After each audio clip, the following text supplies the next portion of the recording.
componentes, objetos. Muy bien. Se nota un poco que son estáticos, es decir, si se alcanza a entrever, cuando ustedes piensan en ese diagrama, tal vez lo conozcan bien, tal vez lo conozcan menos, eh, pero si lo pueden visualizar, por ejemplo, en el diagrama de clases, que es clásico, al igual que el diagrama objetos, eh, cuando David dice su objetivo es diseñar y definir características de los paquetes, nombres, clases, atributos y relaciones. Eh, muy bien, gracias. ¿Qué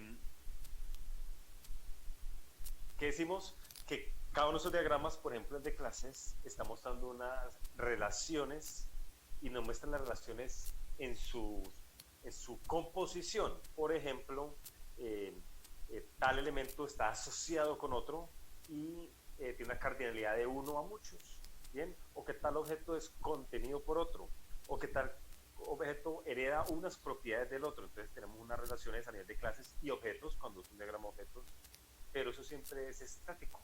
Nunca vemos cómo esas relaciones descritas por el diagrama de clase, nunca vemos cómo esas relaciones influyen entre los objetos y crean el comportamiento de.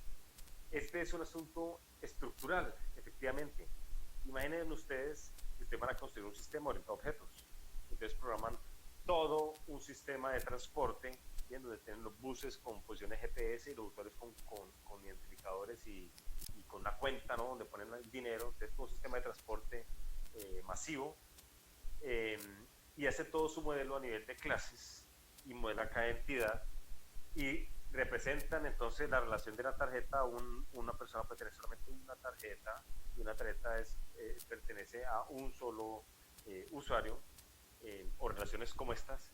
Ustedes no ven el comportamiento, ustedes no ven cómo el hecho de que el usuario vaya a la registradora hace que cambie el número dentro de la tarjeta. El hecho de que pase por la registradora y que pase por la registradora 2 horas después va a continuar siendo uso de la tarjeta si va a hacer un transbordo o un alimentador, una cosa de esas. Entonces, no quedan absolutamente, no se refleja ese comportamiento, no se sabe en ningún lugar. Y aún así nosotros diseñamos y hacemos diseño de objetos con solamente un diagrama de casos de uso, y con eso programamos y tenemos en mente el diseño de comportamiento, lo cual es errado.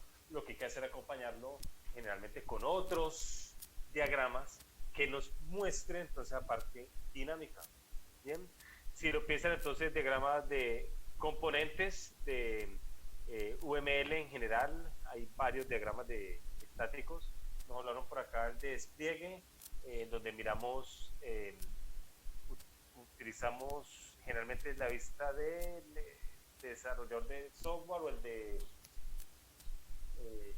ingeniero de sistemas, tal vez el ingeniero de sistemas es el que aplica aquí, porque utiliza su visión para construir la infraestructura del sistema a nivel de máquina, ¿cierto? A nivel de eso, a nivel de hardware.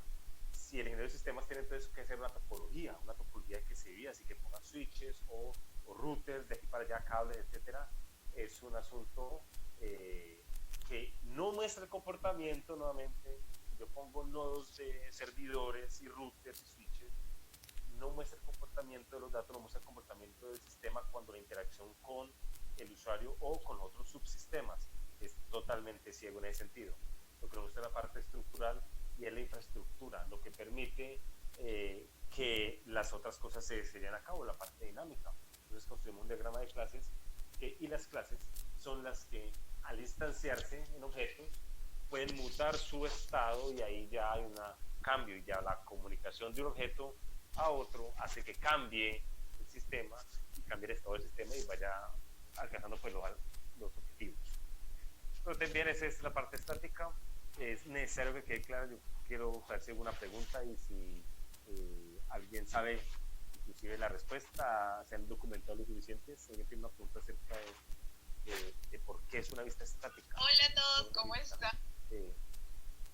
Aló, hola, dinos, cuéntanos. Aló.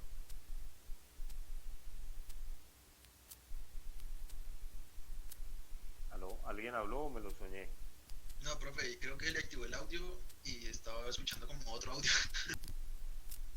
Ah, ok. Ah, no, pues listo. Entonces, ¿alguien tiene una pregunta o no? Si la va a hacer, pues active el micrófono, por favor, y hagamos.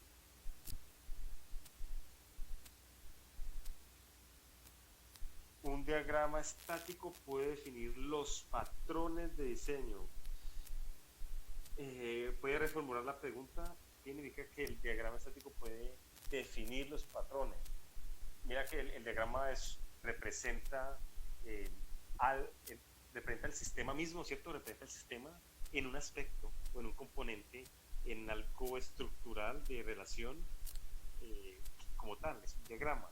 Y un patrón de diseño es una cosa mucho más grande, ¿cierto? Es un modelo, un metamodelo que se ha probado en varios contextos con cosas que resuelven problemas una familia de problemas, digámoslo así, y pues comparar algo que un diagrama defina un patrón, no, ni lo contrario, no.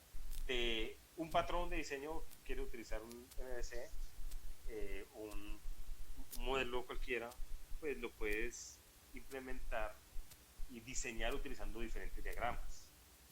Y los mismos diagramas diseñan todos los patrones, ¿cierto? Los diagramas que tenemos en ingeniería sirven para diseñar todo lo imaginable o que queramos construir en ingeniería. Cuando no es así, se crean nuevos modelos, nuevos diagramas, nuevos modelos matemáticos que expresen, que representen esas cosas que queremos ver y saber y transmitir. Bien, entonces por el momento no, el diagrama no define patrón, no. Nosotros con los diagramas podemos modelar todos los patrones de diseño que tú quieras pensar, eh, todos los patrones que quieras y las arquitecturas que quieran pensar se pueden diseñar con todos estos diagramas. Ahora bien, se necesita un conjunto de diagramas, ¿no? No es nada más que tenemos un diagrama y por eso nosotros vamos a estar diseñando diagramas de aquí hasta, bueno, varias semanas. Cada semana va a haber diagrama. Es una parte práctica muy interesante y necesaria de cómo nos va, a ver cómo va este asunto.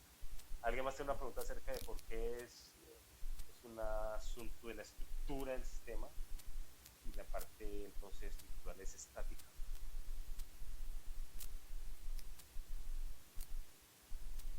Yo tengo una Bien, pregunta. como que no hay más preguntas, parece ser. Profe, Háganle cuenta. Profe, una pregunta, yo tengo una pregunta. Sí. Es decir, pues en algún momento leí que, por ejemplo, UML se fundamenta mucho en los casos de uso, ¿no? Entonces, digamos que todos los diagramas que están alrededor, pues, de las vistas, por ejemplo, o bueno, todas las otras vistas aparte de escenarios, van a salir, los diagramas van a salir con base en los casos de uso. Depende de qué diagramas quieran usar ustedes, pero deben pensarse obviamente en la funcionalidad. Recuerden que el diagrama de caso de uso lo que representa la funcionalidad del sistema y cómo es esa usabilidad desde el usuario, como el caso de uso, ¿cierto? Y ustedes deben tener en cuenta entonces la funcionalidad. Si queremos hacer, por ejemplo, un diagrama de secuencia o un diagrama de estados, ustedes deben tener en cuenta cómo funciona el sistema y cómo cambia de estados de acuerdo a la interacción con el usuario o alguna cosa de esas. Así, eh, así que yo diría, eh, ese más que todo nuestro objetivo, tener diferentes diagramas que nos puedan representar el sistema de diferentes, si es diagrama de secuencia, de casos de uso o que nos puede representar el sistema. Y efectivamente el sistema es la funcionalidad o la parte estructural. Entonces, es realmente eso. No es así genera el diagrama, no así se genera el diagrama de secuencias. Sí, no entendí, pero Creo que refiere, o sea, no, así se genera el diagrama de secuencia. no así genera el diagrama de secuencias. El diagrama de secuencia de un diagrama de casos de uso. Ok, muy bien. ¿Y cómo salen ustedes un diagrama de flujo, por ejemplo?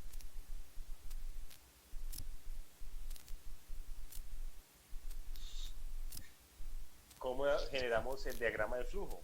Si no es también viendo la funcionalidad y el comportamiento del sistema mismo. Si estamos pensando en un sistema de descuento y pensamos en un diagrama de flujo del sistema de descuento, de que si la persona tiene mayor de tantos años o de cómo tratar los síntomas del coronavirus, entonces dice si tiene síntoma A, B o C, y si ha pasado eso, si tiene antecedentes, ese diagrama de flujo lo vemos con respecto a la funcionalidad misma del comportamiento que queremos ver. ¿Entienden? Así mismo pasa con el caso de uso. Queremos ver que el caso de uso es la funcionalidad que provee el sistema hacia el cliente, hacia el usuario. Y ahí tenemos los casos, el flujo normal de ejecución de un caso de uso, de retirar del cajero o lo que sea. Ahora lo que queremos, bien, nuevamente es ese comportamiento, la funcionalidad, representarla, documentarla, pasársela a los programadores, pasársela a los de marketing, a diferentes actores, para que ellos tomen las nuevas medidas, ¿cierto? De cómo hacer la propaganda de un sistema con esta funcionalidad u otra, o de cómo preparar un hardware, ¿bien? Como tarjetas de MIO o tarjetas de cosas que son necesarias para ese sistema, que ya han sido diseñadas ahí, han sido diseñadas a nivel lógico y a nivel de hardware, seguramente, a nivel de la plaqueta y a nivel de lógico cómo se interactúa. Usted dice, vaya usted, prográmeme estas tarjetas, o démelas así, o démelas así. Es en general la idea de cubrir el sistema con todas las posibles vistas, con toda la posible información que le permita a los desarrolladores o a las personas involucradas, pues entenderlo. Eso es todo. Ustedes han hecho entonces un diagrama de lógico, y ese diagrama lógico ustedes han tomado una vista lógica de modelo 4+1, y de ahí ustedes tienen una visión del sistema, y más de uno se pensó, uy, ¿será que pongo esto? ¿Será que esto va acá o no sé dónde? Porque usted no ha implementado nada, ¿cierto? Usted no ha comenzado a decir todo. Luego que hicimos de pronto un backend o comenzar a hacer un código en Node, pero usted no tiene en general nada y dice, ¿cómo yo hago para diseñar? Pues tiene que comenzar a pensarse en qué hace su sistema. ¿Es un restaurante? ¿Hace música? ¿Vende papas? ¿O qué hace? Y comienzan usted a desarrollar en su cabeza una funcionalidad y tiene que sentarse a hacer diagramas que expresan ese sistema, que le cumple con ese objetivo. Y yo espero que haya sido más o menos una experiencia así, haciendo el diagrama, como todos los diagramas que han hecho en la carrera, y haciendo un diagrama de la vista lógica. Entonces tiene que sentar y pensarse, bueno, ¿qué vamos a hacer y cuántas clases, etcétera? Al final, lo importante es expresar lo que queremos expresar, que quede lo más claro posible, y a lo mejor en esa escritura de ese diagrama han generado interrogantes nuevas, ¿cierto? Y han generado respuestas a cosas que ustedes pensaban, ¿cómo haríamos esto? Luego, no, ¿para qué vamos a hacer esto si nos sale esto mucho más eficiente y más intuitivo? Y se va organizando. Este es el primer diagrama que hacen en 4+1, pero seguramente van a haber otros porque eso es lo que les va a pedir, de hecho. ¿Hay otra inquietud?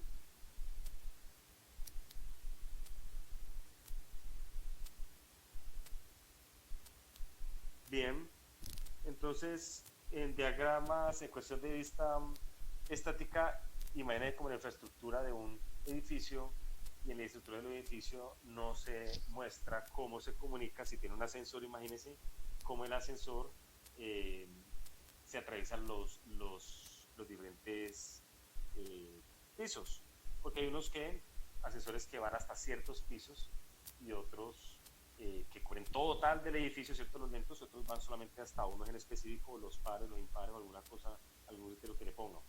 Entonces eso no, un edificio no reflejaría la construcción, su infraestructura no reflejaría ese comportamiento, y mucho menos todo lo que ocurre y lo que brota, lo que permite todo ese edificio. Esa parte es encargada de la parte dinámica. La dinámica, entonces alguien por ahí lo dijo, nos muestra el comportamiento. Por acá nos dice se muestra el comportamiento y funcionamiento de los objetos del sistema, etcétera, de los objetos, no necesariamente de los objetos. La vista dinámica no trabaja únicamente con objetos, trabaja con otros tipos de entes o con otros tipos de abstracciones. Entonces ustedes me dicen, por favor me escriben ahí por chat qué diagramas de dinámicos se encontraron, uno por uno. Ya no, uno por uno, por favor.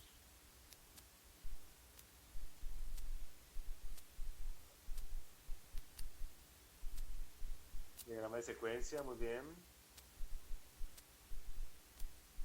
Diagrama de clases, no. Diagrama de clases no es un diagrama dinámico, es estático. Bien, justamente porque muestra las relaciones, no muestra un comportamiento de nada. Diagrama de interacción, muy bien. De tiempo, secuencia, dice diagrama de colaboración, diagrama de actividades, Diagrama caso de de uso, interacción. muy bien. Colaboración, comunicación, tiempos, interacciones. Bien, sí, lo han visto por ahí un poco. ¿Cuáles son los diagramas encargados de modelar ese aspecto dinámico? Bien, el comportamiento. Entonces, veamos a ver, no puedo compartir el diagrama de secuencia o el diagrama de interacción. ¿Sí? ¿Los conocen? Quiero que busquemos esos dos en Wikipedia. Yo no estoy compartiendo, yo estoy compartiendo, tengo mi celular, como celular, así que ustedes estén ahí. Y vamos a ver, dice interacción Wikipedia. Global de interacciones, es que nos dice, y el diagrama de secuencia.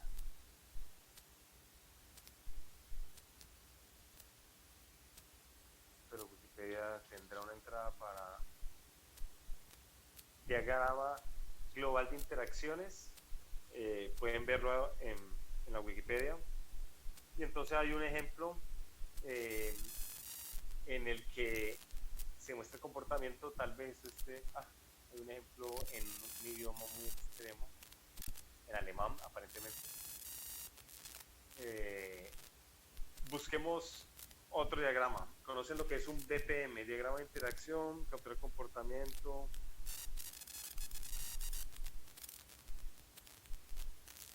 Ahí le acabo de mandar, por favor, para que busquen ese DPMN. Creo que más de ustedes lo conocen ya.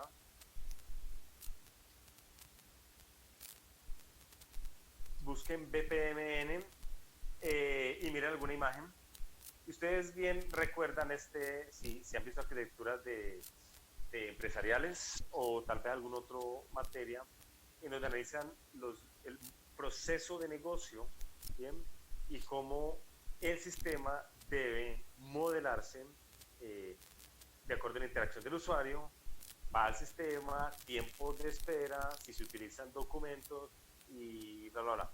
¿Y cómo lo hacemos? Pues si tienen un diagrama por ahí, si lo recuerdan, el diagrama utiliza como unos tipos de cajas, ¿cierto? Que son las piscinas, con los cuales que representan los subsistemas o los agentes que hacen parte de la interacción y se mandan entre ellos mensajes. Y entonces comienza la interacción desde el ser humano al cajero, y el cajero entonces recibe, autentica que no es una tarjeta del mío, sino que es una tarjeta de bancaria, y manda una señal, entonces o le da la información al usuario cuando pide la contraseña, envía a otro agente que es el banco, ¿cierto? Un sistema bancario en línea, que bla, bla, bla, y muestra, avanza el tipo de pasos, muestra cuando hay un aborto, ¿cierto? Una excepción en el sistema, cuando se mete algo erróneo o cuando hay una actividad que no se cumplió, ¿bien? Entonces se pueden mover esas cosas. Ahora que dicen que es similar a este y al otro, sí. El de secuencia, no, el de secuencia sí es similar, realmente sí es similar, pero varían algunas cositas, pero muy similar. El BPM muestra mucho la relación desde el punto de vista del negocio, ¿bien? Mientras el de secuencia no lo trata a nivel de negocio, sino de sistema, ¿bien? Y eso ocurre que es una diferencia que se nota en los diagramas. O de pronto el DPM es inclusive una evolución del diagrama de flujo. Ustedes reconocen o recuerdan el diagrama de flujo en el que vamos avanzando como los pasos de un algoritmo. Este es lo mismo, pero no lo mismo. Es efectivamente un diagrama que representa y expresa el comportamiento del sistema. Solo que desde un punto diferente al del diagrama de flujo, al del diagrama de actividades, al diagrama de secuencia, las cosas, es el BPM, es el Business Process Model Notation. ¿Bien? Un diagrama estructurado, pueden mandarnos el ejemplo de un diagrama estructurado. ¿Qué es un diagrama estructurado, Brian? Para googlearlo, mándanos el enlace. Y el diagrama de secuencia, bien, y si buscan en internet también, por favor, miren al lado el diagrama de secuencia. Tiene las barras de manera vertical y también muestra los diferentes, digamos, subsistemas o agentes que toman parte en la interacción, iniciando siempre desde un usuario. Bien, ese es el asunto, pero lo hace desde el punto de vista sistémico. Efectivamente, no hay usuarios o papeles que se usan o se demora mucho tiempo en no, simplemente envía el mensaje. ¿Quién tiene en un momento dado, el, el acción, el evento en el sistema? En un momento dado tenemos con el cajero, recuerden, si hacemos el trabajo con cajero automático, le metemos la tarjeta, el cajero es el que tiene la bola en el momento en que se lee la tarjeta y se mira si no una tarjeta del mío, sino una tarjeta de cualquier otra cosa. Luego, si hay una validez de esa tarjeta, es lo que hace es enviar un mensaje, bueno, o lo muestra en el sistema las opciones, y cuando le muestra las opciones es parte del usuario, ¿cierto? Él tiene la bola. Luego, posteriormente, cuando vaya a mirar la contraseña, él la envía a un sistema de bancario, obtiene la autenticación o la verificación de eso y le puede entregar el dinero. En cada momento, él entrega de alguna forma una responsabilidad que la suma y cuando termina el otro, vuelve. Eso es lo que hace el diagrama de secuencia. Lo cual es difícil a veces para proyectos concurrentes o paralelos, pero en general funciona muy bien porque estamos viendo esto desde un usuario que saca en un cajero y no desde un millón haciéndolos a la misma vez, simplemente uno en un momento dado. Y cuando nos muestra la relación, ¿cierto? El diagrama de secuencia, que creo que lo estén viendo todos, hacia la derecha muestra el tiempo de avance, hacia abajo muestra el tiempo de ejecución, y hacia la derecha muestra los diferentes subsistemas que están metiendo. Por acá responden, veamos. ¿Compartiendo pantalla? ¿Cómo? Ah, no estoy compartiendo pantalla, es para que ustedes busquen el diagrama ahí en Google. Por acá Brian nos manda un diagrama. Este diagrama me parece que es como un diagrama de flujo, ¿no? A ver, si esto le llamamos un diagrama estructurado, yo llamo un diagrama de flujo, y efectivamente es un diagrama de vista dinámica, muestra el comportamiento. ¿Listo? Es importante, muchachos, que ustedes vayan a hacer la búsqueda en UML, ¿cierto? O la búsqueda de los diferentes diagramas para que ustedes puedan utilizarlos. Y cuando les digan a ustedes, bueno, vista lógica, pues ustedes digan, listo, tengo que hacer una vista dinámica y una vista estática, o puedo utilizar dos vistas dinámicas que me muestran mucho más en que la necesito, o tal vez necesite principalmente la vista estática porque quiero mostrársela a los stakeholders, a los interesados de tal proyecto. Eso es lo que ustedes deben decir y para eso deben conocer esos diagramas. Por ello, pues la tarea era efectivamente hacer la investigación de los diagramas vista dinámica y vista estática. ¿Listo? Vamos a ir viendo este asunto de la vista a lo largo pues, del corte. Bien, ¿alguna pregunta acerca de los diagramas dinámico, estático?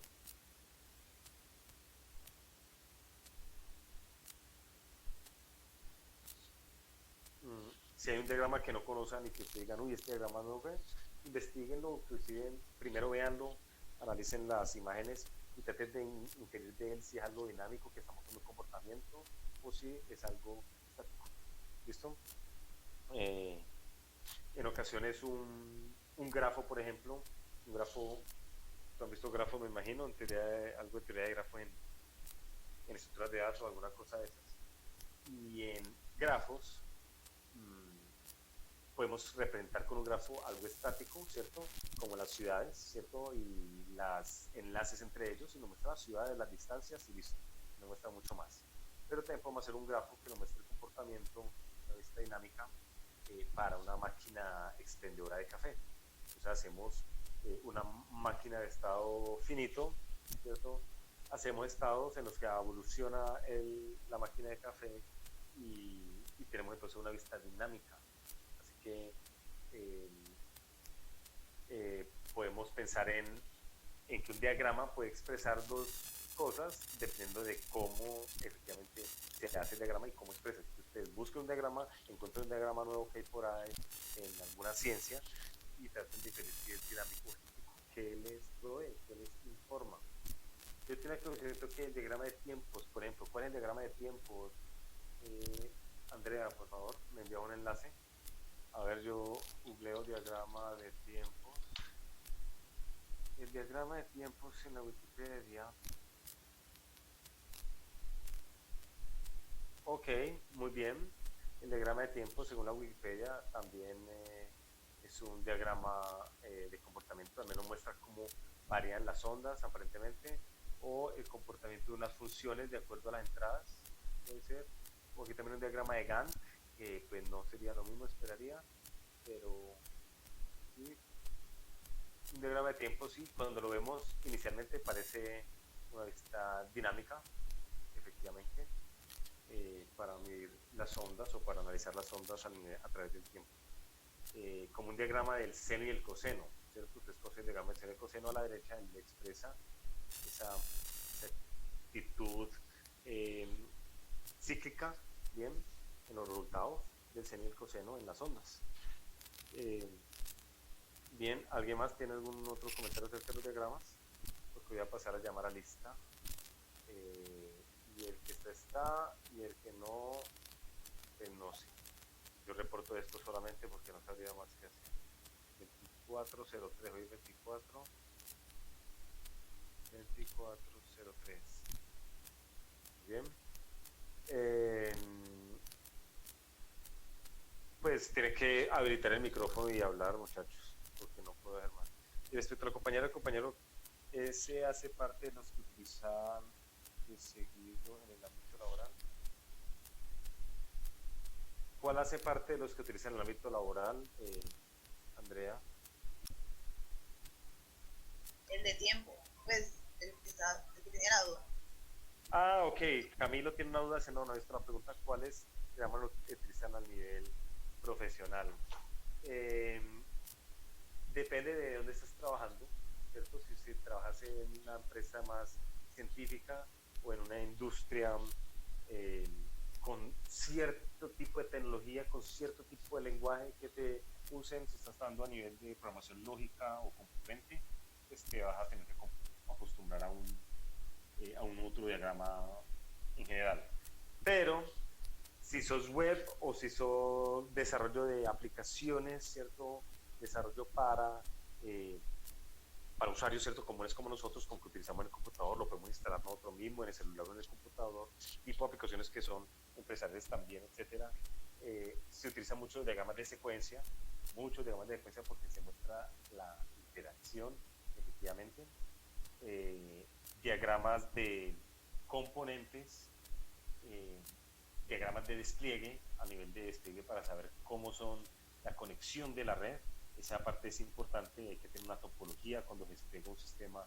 Por ejemplo, ustedes piensan en la universidad hay un nuevo edificio, el edificio que está terminando, no sé si lo van a terminar en este momento o cuándo, y ellos tuvieron que hacer una edición, ¿cierto? Para su infraestructura, tuvieron que hacer una edición de esos nodos que hay allá. Por lo tanto, tiene que cambiar y adaptar su topología.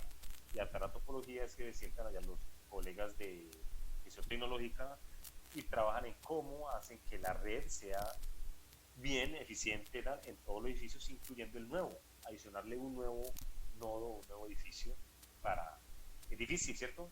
Y por tanto, entonces se utilizan diagramas de despliegue que muestren el aspecto topológico, los hardware, los routers y cosas de esas. Y de ahí para allá, pues todo lo que ustedes quieran, dependiendo de la visión que necesiten. Un diagrama de clases generalmente puede ser muy, muy grande, así que los diagramas de clases se hacen automáticos, cuando usted programa algo, están automáticos, y lo que hace uno es generalmente definir unos clases principales, ¿cierto? Y cómo colaboran entre ellas, y todo lo que son los middlewares o las cosas más pequeñas alrededor, pues no poseen, o sea, diagrama a nivel de componentes un poco más grande, a nivel lógico, como que tenemos este elemento de procesamiento digital, de procesamiento de señales digitales, por ejemplo, y que es una parte importante que utiliza mucho cómputo, que necesita una matemática de predicción flotante, y por tanto tiene un equipo específico desarrollando ese, y tenemos una parte de los módulos de interfaces, que tenemos gente de front-end encargada, ¿cierto?, con la parte web y la parte de aplicaciones móviles, tablets, etcétera, y hacer un diseño de eso, pensarse en los componentes, ¿cierto?, los diferentes paquetes a nivel lógico, puede ser más sencillo para un gran equipo, ¿cierto? Un gran equipo que quieran ver y saber cuáles son sus gran componentes, y de ahí para allá, ellos mismos en sus subequipos ya piensan en unos componentes más pequeños, unos diagramas de clase, si lo van a hacer a nivel de clases, o a nivel de interacción, o a nivel de estados, etcétera. Lo que yo más he visto y he usado son los diagramas de secuencia, efectivamente, de componentes de despliegue. Y por ahí también había otro que es muy importante, que es fundamental ahora, son los wireframes. Los wireframes son los diagramas para la parte de frontend, para la parte visual de las páginas y en aplicaciones móviles, etcétera. Y esos wireframes son también bastante usados, solo que los utilizan y los conocen también los diseñadores, sino nada más los ingenieros. Y de hecho los ingenieros lo utilizan mucho los ingenieros multimedia y no tanto los ingenieros de sistemas, porque pues aunque no hay sistemas, programaría cualquier sistema web como ustedes lo están haciendo, y aplicaciones si necesitan lo que sea, el ingeniero multimedia sí tiene una parte de diseño gráfico, entonces es parte, pero se usan bastante los diagramas de wireframes, si los van a usar o si los conocen. Yo les puse a usted una tarea de esta vaina, ¿no? Fue otro grupo. Bueno, no sé, creo que fue otro grupo. Bien. Wireframe se escribe como wireframes, ahí te lo escribí. Por favor, levantan la mano entonces, muchachos, decir, quitan el mute y hablan por ahí. Dice Juan Diego Bastidas. Aquí estoy, profe, presente. Muy bien. Dice Jennifer, no llegó. Dice Oscar Tomás Chamorro.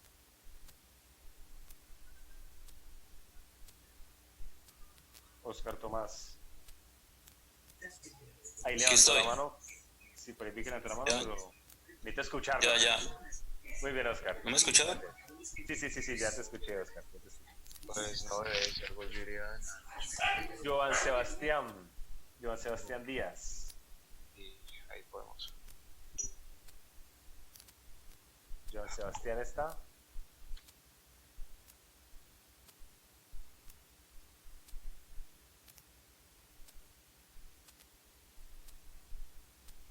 Joan Sebastián, aquí aparece en el chat aparentemente que no tiene audífonos.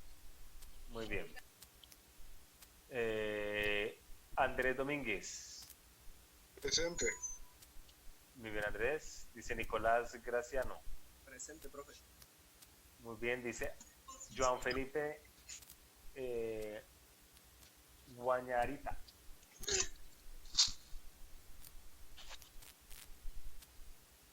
Joan Felipe. Tampoco tiene audio.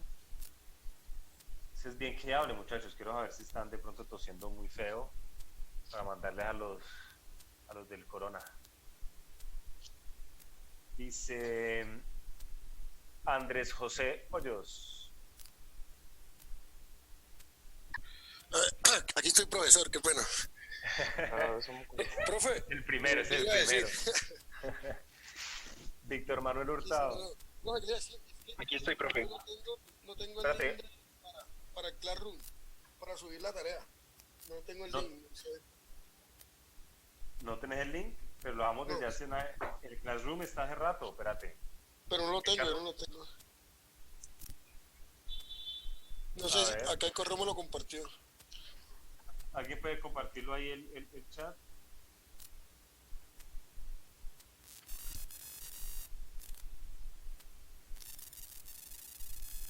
¿Alguien tiene por ahí en el chat el enlace del Classroom? A ver, yo diría Este es el código para Andrés José. Dice NTJH.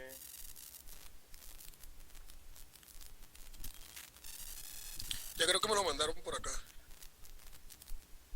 Y si no, pues lo que hace es buscar en Google Classroom con el código, poner ese código, NPJHPWR. Tienes que loguearte con el usuario de la Universidad de Santiago de Sí, Cali. sí. Sí, estoy con el usuario. Listo, Sí, estoy con el usuario. Entonces, ya lo iba a buscar a ver. listo, Andrés José. Dice Víctor Manuel, que ahí me perdí. Aquí estoy, profe. Listo, Víctor. Jonathan Imbaquín. Acá, profe, presente. Muy bien. Camilo Andrés Lozano. Yo, profe, presente. Muy bien. Brian Andrés Mora. Presente, profe. Fabio Nicolás Murillo. Uy, ¿cómo fue? Fabio Nicolás. Fabio Nicolás Murillo está ahí. Mande un chat o algo, si no, no puede hablar.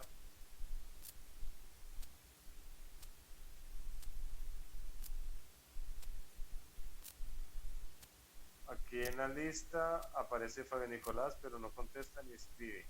Fabio Nicolás está ahí. Ah, sí, ya. Ya te- Sí, presente, presente. Casi Muy que bien, no. muy bien. ¿Qué pasa con el audio? ¿Qué pasa?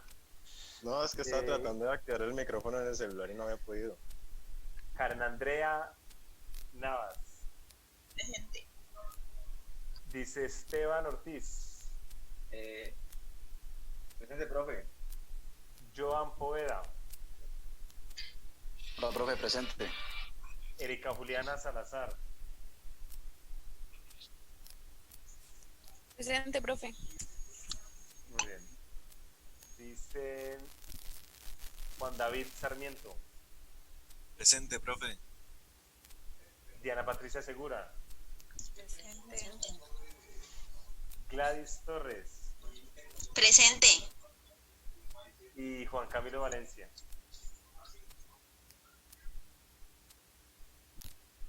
Juan Camilo.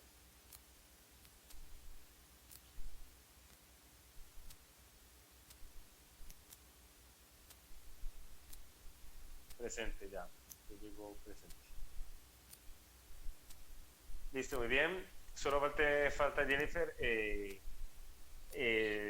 Yo no sé cuál es el asunto voy a preguntar cuál es el asunto con los que no vengan, porque efectivamente pues estamos en una situación delicada en el mundo, así que no sabría yo mucho cómo hacer si no llegan, de pronto es por algo importante como un familiar o tienen que ir a buscar comida o alguna cosa y hace uno ahí, no sé.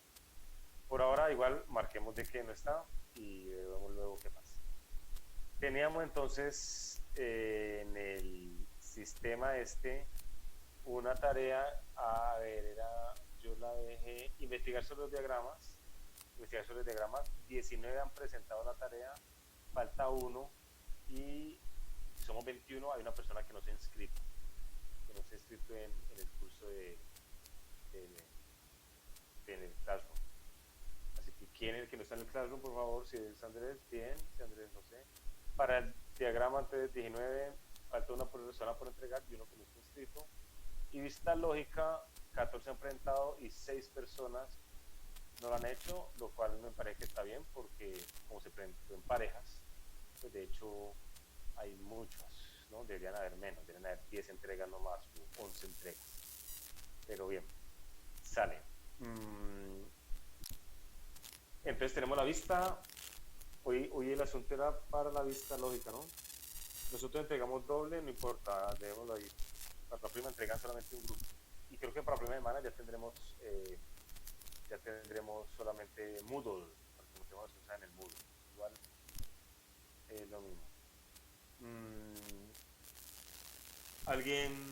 ¿Alguna pregunta? Vamos a continuar con el modelo 4+1. Ese modelo. Pero primero, agua y al baño, si alguien quiere ir, 1 minuto, exactamente, nada más de 1 minuto. Pero alguien pregunta algo. ¿Sabe hasta cuándo iremos de manera virtual? Eh,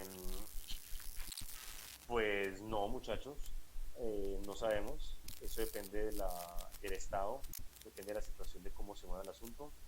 Yo les comento, solamente por comentarles, hoy hubo mucho movimiento, ¿cierto? Inclusive estaba fuera de la ciudad, cuando anunciaron el toque de queda inicial, me fui para la finca con mi madre y efectivamente cuando bajamos esta mañana había mucha movilidad, mucha gente que en el mío no sé cuánto, nosotros vamos en moto, así que de una refugiados, pero si la gente no se cuida, esto puede crecer y usted no se pregunte, no debe preguntarse si, si vamos a ir hasta la semana que viene o hasta dentro de un mes o hasta dentro de tanto. Lo importante es tratar por todos los medios de sacar las cosas adelante. Si terminamos semestre virtualmente, desen por bien servido. Ustedes dicen el semestre, recuerden, no hay nada tan malo que no pueda empeorar. Y ahora los exámenes o los trabajos pues, totalmente secundarios. Lo primero ahora es una cuestión mucho más grande. Bien, como lo primero es una cuestión más grande, entonces todos pensemos en avanzar con lo que más podamos, y veamos si logramos terminar el semestre y si antes volvemos a clase, pues mejor, nos vemos allá en la Santiago, nos tomamos un café y decimos que bacano poder salir de la casa, hijo de madre, pero bueno, los que no salimos o estamos encerrados, pero no nos preocupemos por cosas, simplemente esperemos a ver cómo nos va. Dice por ahí,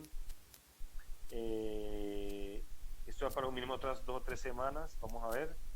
Sí, en principio esto va para más largo. Recuerden que ya bajamos desde la última vez que hablamos éramos 100 colombianos, si no estoy mal, enfermos del asunto, y ahora somos 300 algo. Bien, y según se sabe y dicen los expertos, se contagia la gente y vamos a ser contagiados como todos, o en algún punto se va a contagiar toda la población, solo que no debe ser tan rápido todos y que les van a llegar las vacunas o las cosas para mitigar, pero esto puede que sean meses, muchachos, un par de meses de que tengamos una dinámica diferente y de pronto vamos a salir, de pronto no hay toque de queda, pero hay otras cosas. Sí, adelante. ¿La universidad no se le ha pasado por mente cancelar semestre?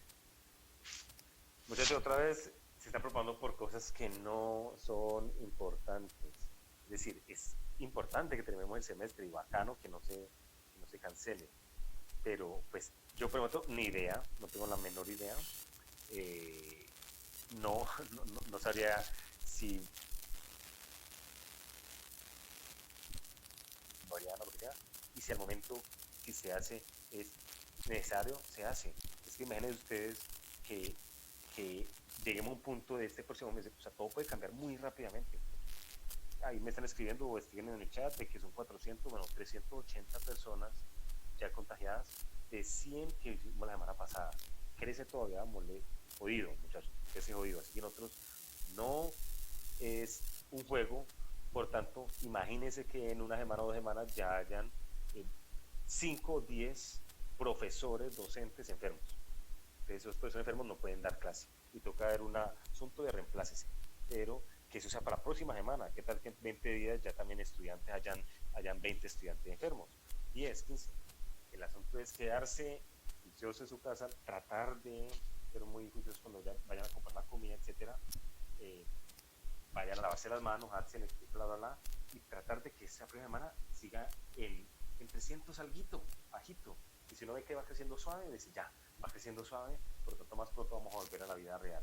Pero si no, lo que tenemos que hacer es todos darnos la idea de que acabamos el semestre virtualmente, muchachos, hacemos el parcial, hacemos proyecto, ustedes se transmiten por chat, ustedes buscan como sea todo un micrófono porque el proyecto tiene que sustentarlo y mostrar, compartir su pantalla, y así, muchachos, aprendemos y hacemos. Ustedes siguen desarrollando en Node, en bla, bla, bla. Eso sería lo mejor, ¿bien? Eso sería lo mejor, pero lo mejor sería volver la primera semana. Después, si no, pues volvemos que se acabe el semestre bien, por medio virtual. Y si no es, muchachos, y alcancen el semestre, esto es secundario. Recuerden, hay algo más importante ahora, mucho importante que nosotros, y esto problema ni el berraco, y socialmente puede ser muy pesado. Mucha gente que vive de vender aguacate, de vender minutos, de hacer cosas diarias, tiene problemas ni los berracos, y el gobierno colombiano no sirve para nada, no sirve en absoluto. Y la crisis que puede llegar a nivel social de que